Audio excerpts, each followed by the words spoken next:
சப்பாத்தி பூரிக்கு ஒரே மாதிரி முட்டை கிரேவி பண்ணி சாப்பிட்டு போர் அடிச்சிருச்சா? நான் சொல்கிற மாதிரி ட்ரை பண்ணி பாருங்கள். கண்டிப்பாக உங்கள் வீட்டில் எல்லாருக்குமே பிடிக்கும். அதுக்கு ஃபஸ்ட்டே நம்ம முட்டையை வேக வச்சு எடுத்துக்கலாம். நான் இங்கே 6 முட்டை தான் வேக வச்சு எடுத்துருக்கிறேன். கூடவே ஒரு பேன் அடுப்பில் வச்சு சூடானதுமே எண்ணெய் ஊற்றி ஒரு பெரிய வெங்காயம், 6 பல் பூண்டு, ஒரு துண்டு இஞ்சி, அதே மாதிரி 3 பச்சை மிளகா, கொஞ்சம் கேஷ்யூ நட்ஸ் போட்டு நல்லா வதக்கி விட்டுருங்க. இது நல்லா வதங்கி சூடானதுமே நம்ம ஒரு மிக்ஸி ஜாரில் போட்டு நல்லா மைய அரைச்சி எடுத்துக்கலாம். எகைன் அந்த பேனை நல்லா சூடு பண்ணிவிட்டு பட்டரும் எண்ணெயும் ஊற்றி நல்லா சூடு பண்ணிவிடுங்க. கூடவே நம்ம இதில் கொஞ்சம் ஜீரகத்தையும் பொரிச்சிட்டு அது கூடவே நம்ம இங்கே பட்டை, கிராம்பு, ஏலக்காய், பேலீஃப் இதை போட்டு நல்லா வதக்கி விட்டுருங்க. அதே மாதிரி அரைச்சி வச்சுருந்த அந்த மிக்ஸி ஜாரில் வச்சுருந்த விழுதியை எடுத்து நல்லா மிக்ஸ் பண்ணி கொடுத்துருங்க.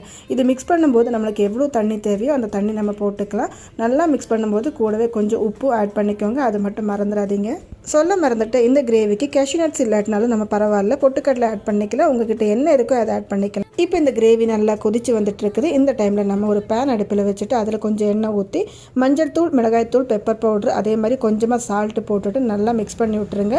கூடவே நம்ம வேக வச்சு எடுத்த முட்டையை 2ஆக கட் பண்ணிட்டோம். இல்லை உங்களுக்கு ஃபுல்லாக போடணுன்னா அது கொஞ்சம் கீறி விட்டுருங்க. அப்போ தான் அதுக்குள்ளே எல்லாமே அந்த மசாலா இறங்கி வரும். இனி விருப்பம் இல்லாட்டினா நீங்கள் 2ஆவோ 4ஆவோ கட் பண்ணிக்கலாம். இப்படி பண்ணும்போது உங்களுக்கு பார்க்குறதுக்கும் அழகாக இருக்கும். இது நல்லா மிக்ஸ் பண்ணி விட்டுட்டு இந்த கொதிக்கிற கிரேவியில் இந்த முட்டையை போட்டுக்கலாம். ஒரு 5 நிமிஷம் மட்டும் இது வச்சா போதுங்க. இது கொதிச்சு வர டைமில் நம்ம கொஞ்சம் கொத்தமல்லி தழை, அதே மாதிரி தான் கசூரி மேத்தி இருந்து அதுவும் எடுத்து போட்டுக்கலாம். கூடவே கொஞ்சம் பெப்பர் தூள் ஆட் பண்ணிக்கலாம். இது எல்லாமே உங்களுக்கு ஆப்ஷனல் தாங்க. இதில் ஏதாச்சும் ஒன்று குறைஞ்சா கூட பரவாயில்ல, நீங்கள் பெப்பர் மட்டும் நுணுக்கி போட்டுக்கலாம். அதுவும் நல்லா டேஸ்ட்டாக தான் இருக்கும்.